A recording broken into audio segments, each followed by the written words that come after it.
லூக்கா எழுதின சுவிசேஷம் 19ஆம் அதிகாரம் 30வது வசனம். அதாவது இது என்ன சொல்லப்பட்டிருக்கிறதுனா, இயேசு கிறிஸ்துடைய கடைசி நாட்கள்ல 8 நாட்கள், அந்த 8 நாட்களுக்குள்ள அவர் என்னவெல்லாம் செய்தார் என்பதைத்தான் நம்ம மையப்படுத்தி ஒவ்வொரு வாரமும் ஒரு தலைப்பான செய்தியை கேட்கணும், கவனிக்கணும். கடவுளுக்கு இந்த உலகத்துல பிறந்த நாள் என்று ஒன்று கிடையாது, இறந்த நாள் என்று ஒன்று கிடையவே கிடையாது. அதாவது அவருக்கு பர்த்டேவும் கிடையாது, டெத்டேவும் கிடையாது.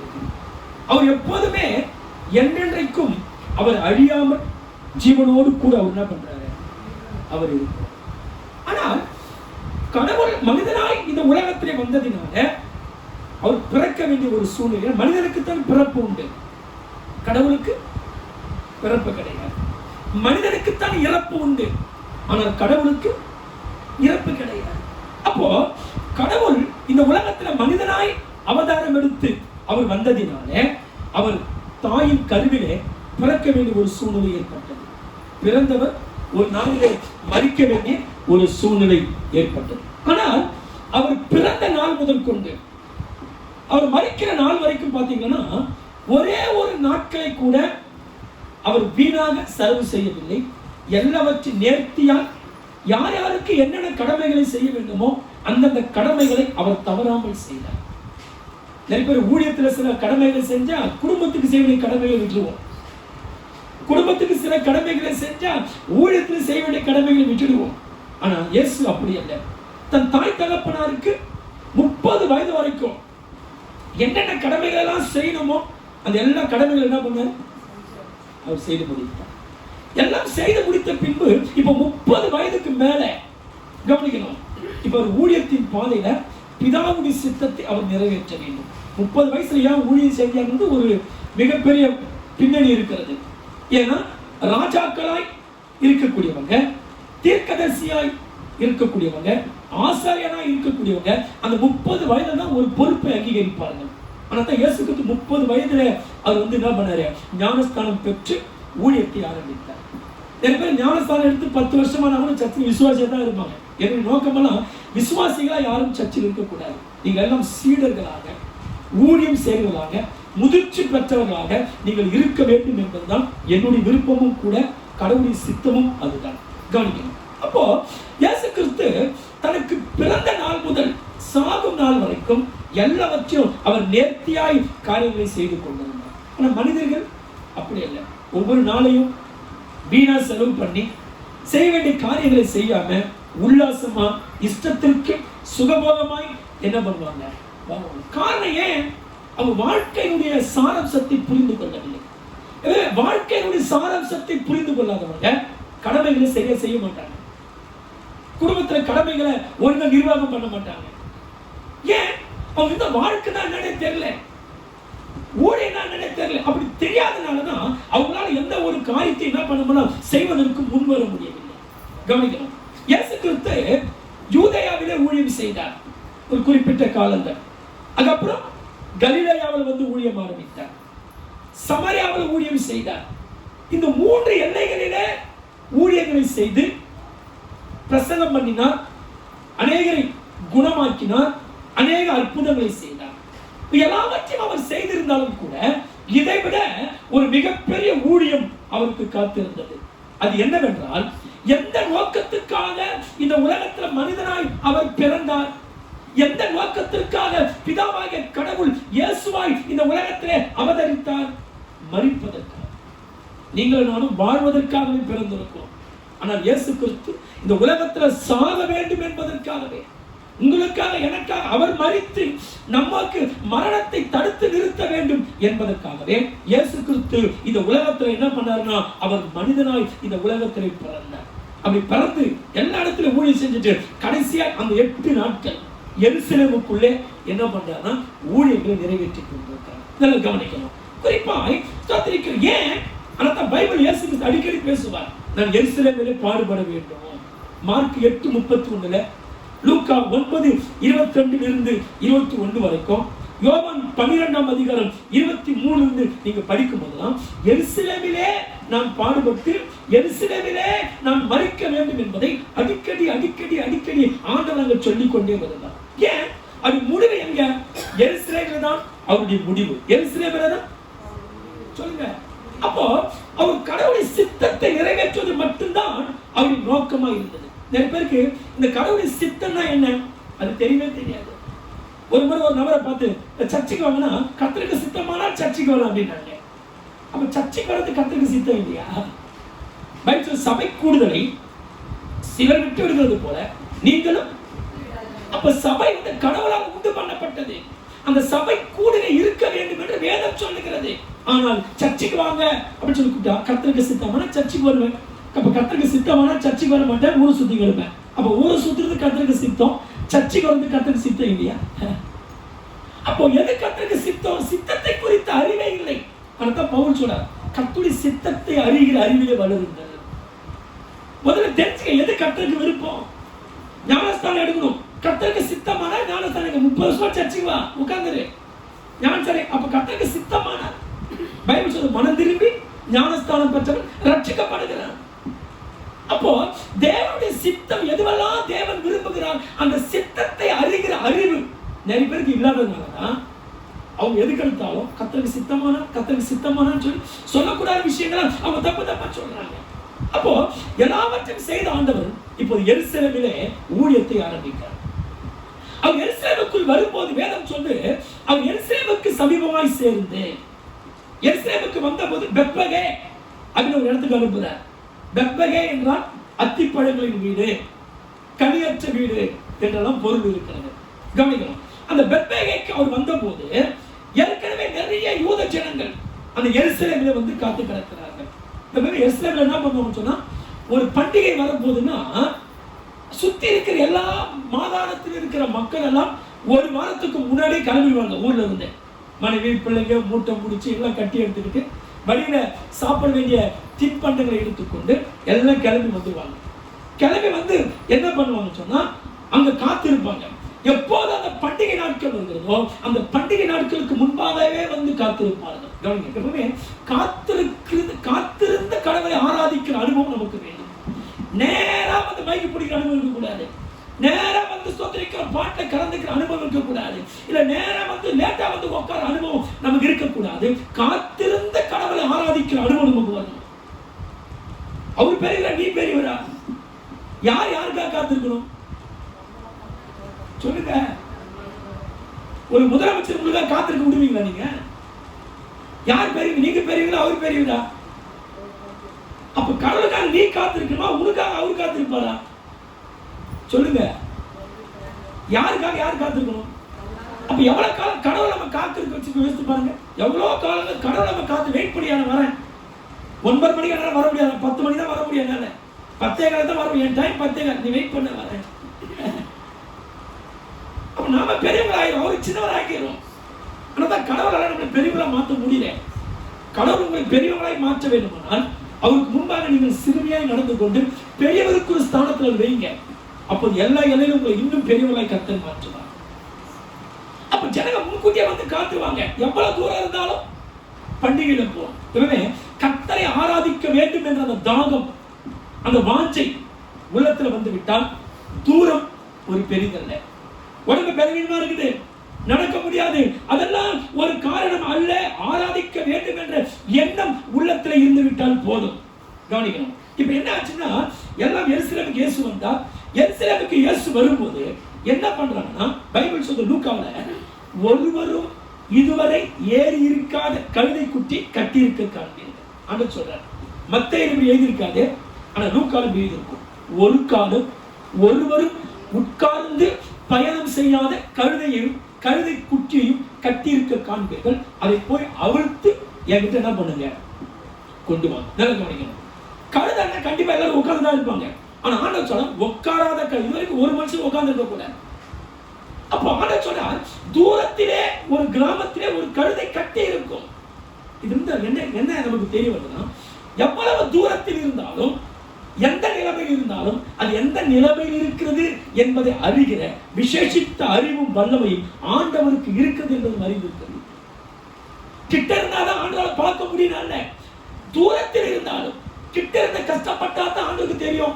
தூரத்துல நான் கஷ்டப்படுறேன்னு ஆண்டவருக்கு தெரியுமா? எவ்வளவு தூரத்துல எப்படி கஷ்டப்பட்டாலும் எப்படி கஷ்டப்படுகிறாய் என்பதை அவர் அறிந்திருக்கிறார். அப்ப ஆண்டவர் சொல்றார், பேதுரு சொன்னார், நீ போ, கடலுக்கு போயிட்டு தூண்டி போடு, ஒரு மீன் பிடிப்பேன், அந்த மீன் வாயில வெள்ளி பணம் இருக்கும், அதை எடுத்து. எப்படி தெரியும் மீன் வாயில வெள்ளி பணங்கிறது? இயேசுக்கு எப்படி தெரியும்? அவர் வல்லமையை காண்பிக்கிறது, அவருக்குள்ள இருக்கிற அறிவு நுண்ணறிவை இது காண்பிக்கிறது. நாத்தானியேலை பார்த்து சொன்னார், உன்னை அத்தி மரத்தின் கீழே நான் காண்பேன். அவர் உட்கார்ந்து இவருக்கு எப்படி தெரியும்? பக்கத்து விட பாக்குறது இல்லையே, அவரு ஒரு ஏரியா, இவர் ஒரு ஏரியா. அப்ப என்ன? அதே அனுபவத்தை இயேசு சொல்றாரு, ஒரு கழுதை கட்டி இருக்க காண்பீர்கள். அப்போ எவ்வளவு தூரத்தில் இருந்தாலும் எதையும் ஆராயக்கூடிய அறிவும் வல்லமையும் யாருக்கு உண்டு? உங்களுக்கு இருக்கும். இங்க இருக்குது மட்டும்தான் தெரியும்.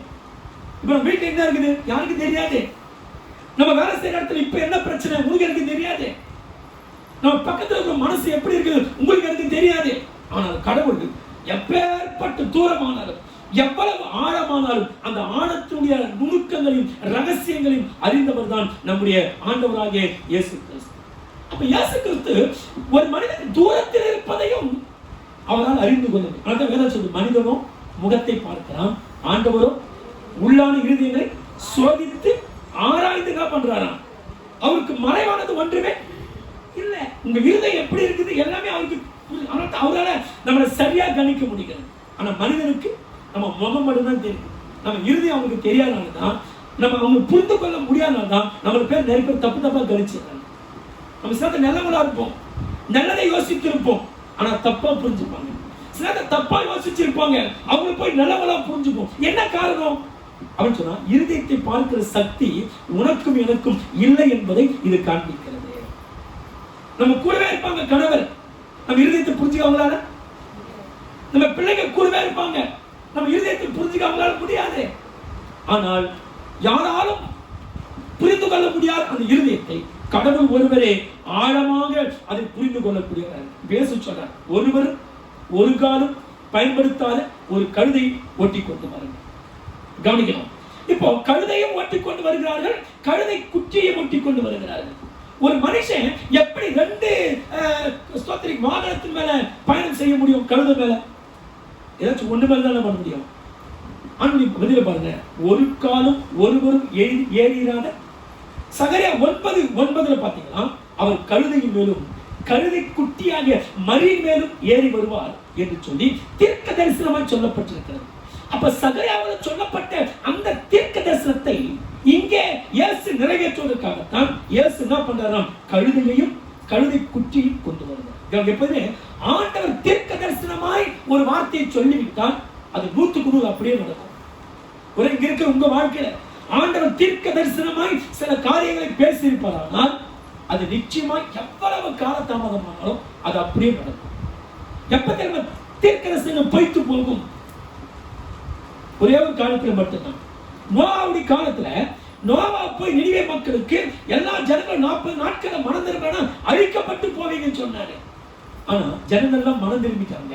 நோவா சொன்ன தீர்க்க தரிசனம் நிறைவேறல.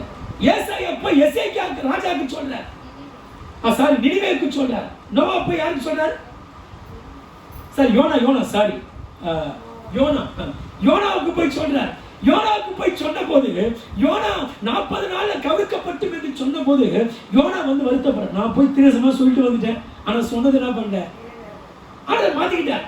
எசேக்கியா ராஜாவுக்கு ஏசாயா சொல்றார், இன்னும் சில நாட்கள் என்ன பண்ண போறீங்க, நீ செத்து போக போறப்பா, உன் குடும்பத்துக்கு தேவையானதெல்லாம் நீ ஒழுங்குபடுத்துன்னு சொல்ற. ஆனா எசேக்கியா ஜெபிக்கிற, ஆண்டவரே உனக்கு உண்மையா இருந்தனே, உத்தமனா இருந்தனே அப்படி ஜெபிக்கும் போது சொன்ன அந்த வார்த்தை என்ன பண்ணிட்டாரு? அப்போ ஒரு மனிதன் பாவத்தை விட்டு மனம் திரும்பும் போது ஆண்டவர் அழிக்க வேண்டும் என்று சொல்லி இருந்தாலும் கூட நீ மனம் திரும்பும் போது அதை கர்த்தர் மாற்றிக்கொள்வார். ஏனென்றால் கடவுள் அழிவை விரும்புகிற கடவுள், ஒரு மனிதன் அவர் அழிக்க விரும்புகிற கடவுள் சொல்லுங்க அல்லவே அல்ல.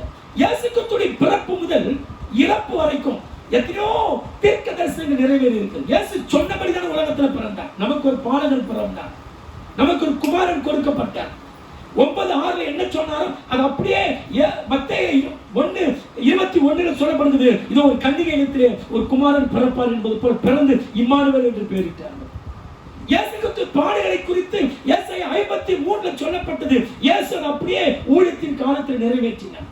அப்போ இயேசு கிறிஸ்துவை குறித்து என்னவெல்லாம் முன்னுரைக்கப்பட்டதோ அது அப்படியே என்ன பண்ணார்னா அதன்படியே எல்லாவற்றையும் நிறைவேற்றி முடித்தார். கவனிக்கணும், சிலுவையில மட்டும் ஒரே ஒரு நாள்ல 25 தீர்க்கதரிசனங்கள் நிறைவேறி இருக்கிறது. எத்தனை? சிலுவையில மட்டும் ஒரே ஒரு நாள்ல 25 தீர்க்கதரிசனங்கள் நிறைவேறி இருக்கிறது. சரி, இயேசு கிறிஸ்து ஏன் கழுதை மேல் கொண்டு போகப்படுகிறார்? என்ன காரணம் அப்படின்னு சொல்லி பாத்தீங்கன்னா 1 ராஜாக்கள் வாசிக்க வேண்டாம், 33 இருந்து 35 வரைக்கும் நீங்கள் வாசிக்க போனால் தாவீதுக்கு வயசாகிவிடும். ஏன்னா ஒரு வயசாயிடுச்சு, வயசான மனுஷனால ராஜாங்கத்தை நடத்த முடியாது. அதனால என் பிள்ளை சாலமோனை நான் ராஜாவாக மாற்ற வேண்டும் என்று சொல்லி அவர் அங்க இருக்கிற நாத்தான் மற்றும் ஆசாரியர்களுக்கு தீர்க்கதரிசனத்துக்கு ஆர்டர் பண்றாரு. என்ன பண்றாரு? நீங்க போய் என் குமாரனாகிய சாலமோனை என் கோவேறு கழுதையின் மேல், நல்ல கவனிக்க வார்த்தை, என் குமாரனாகிய சாலமோனை என் கோவேறு கழுதையின் மேல் ஏற்றி அவனை கீகோனுக்கு அழைத்து கொண்டு போங்கள் அப்படின்னு சொல்லி சொல்றாரு. கவனிங்க, ஏன் ராஜா பயன்படுத்தின கழுதையை ஏன் சாலமோன் பயன்படுத்த வேண்டும்? என்ன காரணம் சொன்னா, ராஜாவாகிய என்னுடைய விருப்பத்தின்படிதான் இவன் புதிய ராஜாவாக தேர்ந்தெடுக்கப்படுகிறான். எனக்கு தெரியாம இவன் ராஜாவா வரல, அதுக்கு அத்தாட்சி, அதுக்கு அடையாளம் நான் பயன்படுத்தின கழுதையை இவன். அப்போ சாலமோன் கழுதை மேல ஏற்றி போகும்போது ஜனங்கள் என்ன பார்ப்பாங்க?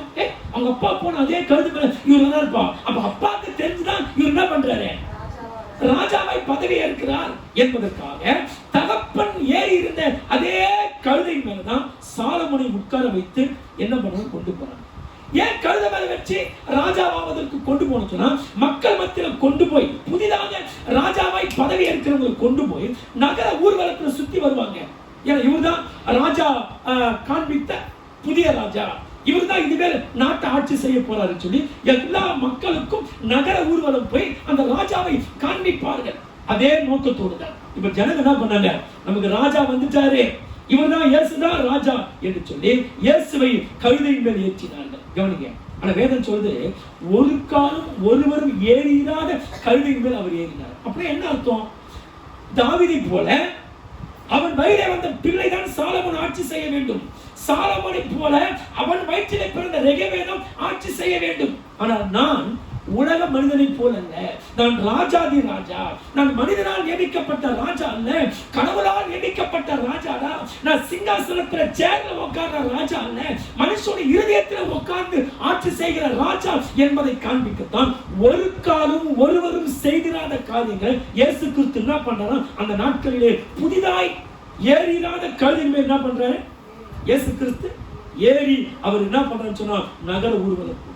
கவனிக்கணும், அப்படி நகர ஊர்வலம் போகும்போது முன் நடப்பாரும் பின் நடப்பாரும் எல்லாம் சொல்றாங்க, ஓசன்னா ஓசன்னா தாவீதின் குமாரனுக்கு, உன்னதத்தில் வருகிற தாவீதின் குமாரனுக்கு ஓசன்னா என்று சொல்லி ஆர்ப்பரித்தார்கள். எபிரேயத்துல, நம்ம தமிழ் பைபிள்ல ஓசன்னா என்று சொல்லப்பட்டிருக்கிறது, ஆனா எபிரேய பைபிள்ல ஓசியானா. என்ன அர்த்தம்? ஓசியானா. ஓசியானா என்ன அர்த்தம்? எங்களை காப்பாத்துங்க. யூத ஜனங்கள் ஒரு கஷ்டத்தில் அகப்பட்டுக் கொள்ளும்போது, ஒரு நெருக்கத்தில் சிக்கிக் கொள்ளும்போது, ஏதாச்சும் ஒரு பிரச்சனையை மாட்டிக்கொண்டு மீண்டு வர வேண்டுமானால் இப்படிதான் சொல்லுவாங்க, ஓசியானா நான் கஷ்டத்துல அகப்பட்டுக்கிட்டு இருக்கேன், என்னை காப்பாத்துங்க. ஓசியானா நான் பிரச்சனையில மாட்டிக்கிட்டேன், என்னை காப்பாத்துங்கன்னு சொல்லி இப்படித்தான் யூத ஜனங்கள் என்ன பண்ணுவாங்க? ஓசியானா ஓசியானா என்று சொல்லி அழைப்பார்கள். கவனிக்கணும், அந்த காலத்துல குதிரை மேல் சவாரி செய்தால் ராஜா யுத்தத்துக்கு போறார் அர்த்தம். எதுல போறாரு? ஏன்னா நிறைய கலர் உள்ள குதிரைகள் இருந்தது, பழுப்பு நிற கலர். நீங்க சகரியால பாத்தீங்கன்னா குதிரைகள் குத்து கருப்பு குதிரை, சிகப்பு குதிரை, வெள்ளை குதிரை, அது போல சொல்லணும். அப்போ ராஜா குதிரை மேலே வந்தால் யுத்தத்துக்கு போகிறார் என்று பொருள். ஆனால் ராஜா கழுதை மேல் வருகிறார் என்றால் சமாதானத்துக்காக வருகிறார் என்று பொருள். அப்போ இந்த கழுதை மேல உட்கார்ந்து இயேசு கிறிஸ்து வருவதற்கான காரணம் என்ன?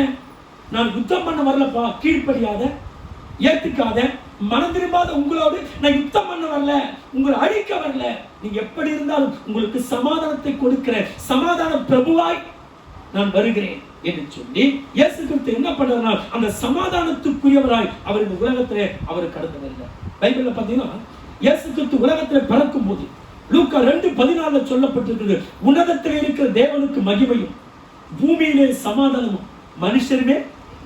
இயேசு கிறிஸ்து பிறக்கும் போதும் பூமியிலே சமாதானம் உண்டானது, சமாதானமாய் வாழ்ந்தார். அதே வேளையில் அவர் மரிக்கும் போதும் சமாதானத்தை உண்டு பண்ணும்படியாக வாழ்ந்தார். அப்ப கடவுளின் நோக்கம் என்ன? அவர் வாழும் போதும் சமாதானத்தோடு வாழ்ந்தார், சமாதானத்தை கொடுத்தார். அவர் மரிக்கும் போதும் சமாதானமாய் வாழ்ந்தார், சமாதானத்தை விரும்பினார். ஆனா மனுஷன் பாருங்க, வாழ கொஞ்ச நாட்களே சமாதானமா வாழ மாட்டான், சாகக்கூடிய காலத்திலும் சமாதானமா வாழ மாட்டான். இருக்கிற கொஞ்ச காலத்துல பிரச்சனை பண்ணிக்கணும், சண்டை போட்டுக்கணும், மனசுல கசப்பை வளர்த்துக்கணும். இப்படித்தான் நிறைய பேருடைய வாழ்க்கை இன்றைக்கு போய் கொண்டிருக்கிறது. ஆனா இயேசு அப்படி இல்லை. அவர் வாழ்ந்த காலமெல்லாம் சமாதானத்தை கொடுக்கக்கூடியவராக வாழும். அப்ப கர்த்தரை போய் நாம் எப்படி வாழணும்? இந்த பூமியில வாழுகிற வரைக்கும் நம்ம சண்டையிட்டு வாழக்கூடியவங்களா இருக்கக்கூடாது, பிரச்சனை பண்ணி வாழக்கூடியவங்களா இருக்கக்கூடாது, சமாதானத்தோடு வாழக்கூடியவங்களா இருக்கணும். கவனிக்கணும், இயேசு போருக்கான தைரியம் அவருக்கு இருந்தது. எத்தனை கோடி மக்கள் நின்றாலும் ஒருவராய் நின்று அவரை சங்கரிக்கக்கூடிய அளவுக்கு அவருக்கு தைரியம் இருந்தது, அருகதை இருந்தது, பலன் இருந்தது.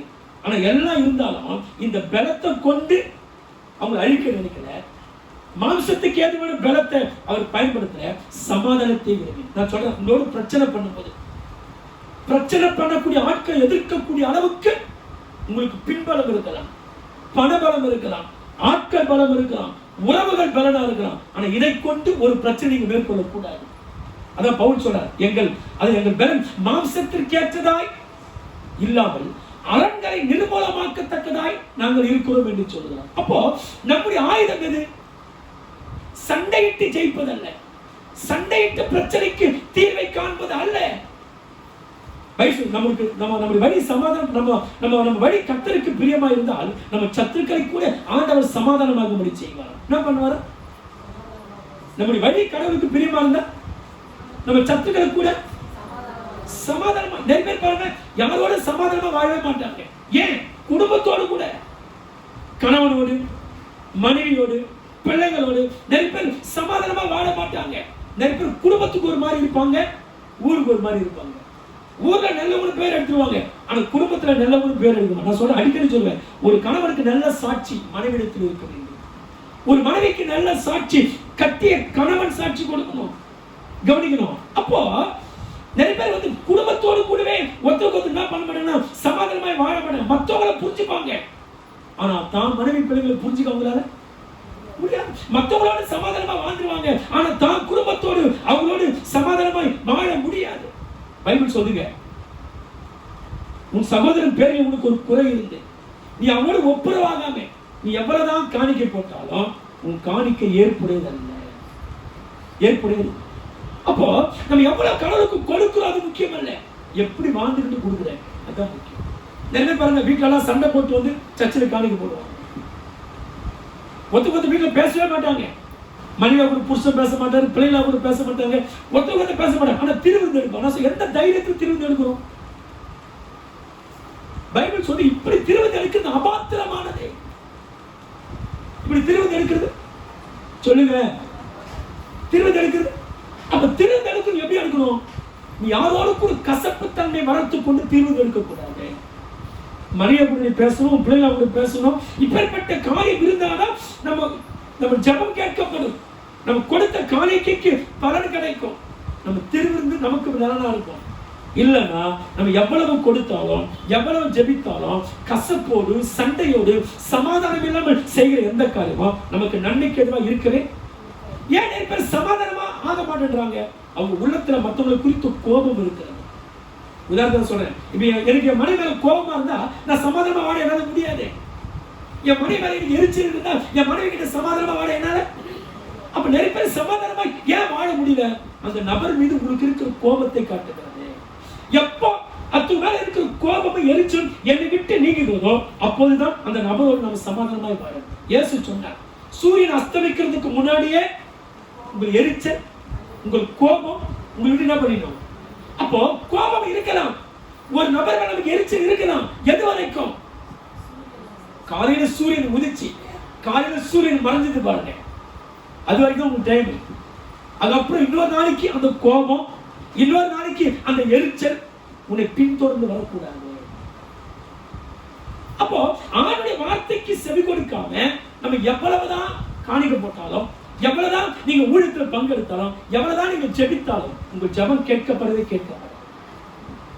ஏன் தெரியுமா? நிறைய பேர் நல்லா ஜெபிப்போம், ஆனா ஜெபத்துக்கு பதிலே கிடையாது. நம்ம காரணம் மனதில் கசப்போடும், கோபத்தோடும், ஒருவரோடு அன்பில்லாமல் நம்ம ஜெபிப்போமானால் நம்ம எவ்வளவுதான் ஜெபித்தாலும் நம்ம ஜெபம் கேட்கப்படாது. ஏன்னா பைபிள் சொல்லு, உங்கள் இருதயத்தில் அக்கிரம சிந்தை கொண்டிருந்தால் தேவன் உங்கள் ஜெபத்திற்கு செவிக்கிறார். எது அக்கிரம சிந்தை? சமாதானமா நீ வாழாம இருக்கிறதுக்கு பேர் அக்கிரமம். அப்படி நம்ம இருக்கிறதுக்கு காரணம் அன்பு இல்ல, ஒருவர் மன்னிக்கிற அந்த தன்மை இல்லாமல் போகிறது. எனக்கு தெரிஞ்ச ஒரு நபர், நல்லா கவனிக்கணும், நின்று உட்காந்து கவனிக்கணும், நிறைய தூங்குற மாதிரி இருக்குது. எனக்கு தெரிஞ்ச ஒரு நபர் சில நேரத்தில் சில தவறுகளை எல்லாம் கண்டிக்கும் போது அந்த நபரை குறித்து சில சொல்லுவாங்க என்கிட்ட. யாராச்சும் அவங்க செய்யற தப்பை சுட்டி காட்டி விட்டால் உடனே பேச மாட்டாங்க. போன்ல இருக்கிற நம்பர், அவங்க நம்பர் மட்டும் அப்படியே பிளாக் பண்ணி வச்சிருந்தாங்க. எனக்கு தெரிஞ்ச ஒரு ஊழியக்காரர் ஒரு குடும்பத்தில் நடந்த விஷயத்தை சொல்றாங்க. அந்த அம்மாவை செய்யற தப்பு யாரும் கண்டிக்க கூடாது. அப்படி கண்டிச்சுட்டா யார் கண்டிக்கிறாங்களோ, யார் தப்பு எடுத்து சொல்றாங்களோ அவங்க நம்பர் என்ன பண்ணுவாங்க. இது எத்தனை பேர் இந்த தவறான என்ன இருக்குது? ஊழியக்காரர் நம்பர் பிளாக் பண்ணி வைக்கிறாங்க. ஊழியக்காரர்கள் கடிந்து கொள்றது அவங்களுக்கு ரொம்ப சங்கடமா, அதை தாங்கிக்க முடியல. உடனே நம்பரை பிளாக் பண்ணி வச்சிடறாங்க. இது என்ன ஜீவியம்? இது என்ன வாழ்க்கை? நீ எப்படி கிறிஸ்தவன் சொல்ற? எப்படி நீ துணிகரமா போய் ஜெபம் பண்ற தேவ சமூகத்துல? நிறைய துணிகரமா மனசுக்குள்ள கசப்பெல்லாம் வச்சுக்கிட்டு நீ எப்படி ஜெபம், உன் ஜெபத்தை எப்படி கடவுள் கேட்பாரு?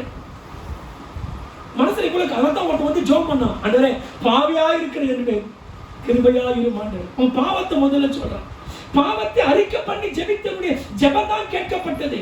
ஆனால் பாவத்தை அறிக்கை பண்ணாம இருமாப்பா இருந்தாங்க பாருங்க, அவங்க ஜெபம் கேட்கப்படவே இல்ல. அப்ப என்ன?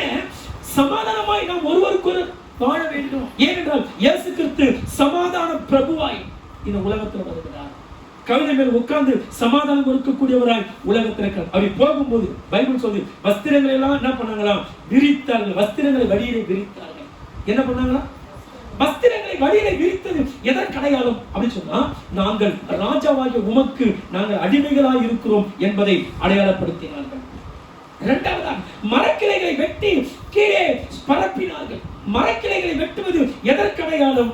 நீ எங்களுக்கு ராஜாவாய் வருவது. ஏனென்றால் ஒரு ரோம பேரரசன் எங்களுக்கு ராஜாவாய் இருப்பதை விட, ஒரு ரோம பேரரசன் எங்களுக்கு ராஜாவாய் இருப்பதை விட எங்கள் குலத்திலே வந்த நீ எங்களுக்கு ராஜாவா இருக்கிறது எங்களுக்கு சந்தோஷம் என்ற அடிப்படையில் மரக்கிளைகளை வெட்டி கீழே பரப்பினார்கள். அடுத்தது குருத்தோலைகளை கையிலே பிடித்தார்கள். இந்த குருத்தோலையை கையில் பிடித்தது எதற்கு அடையாளம்?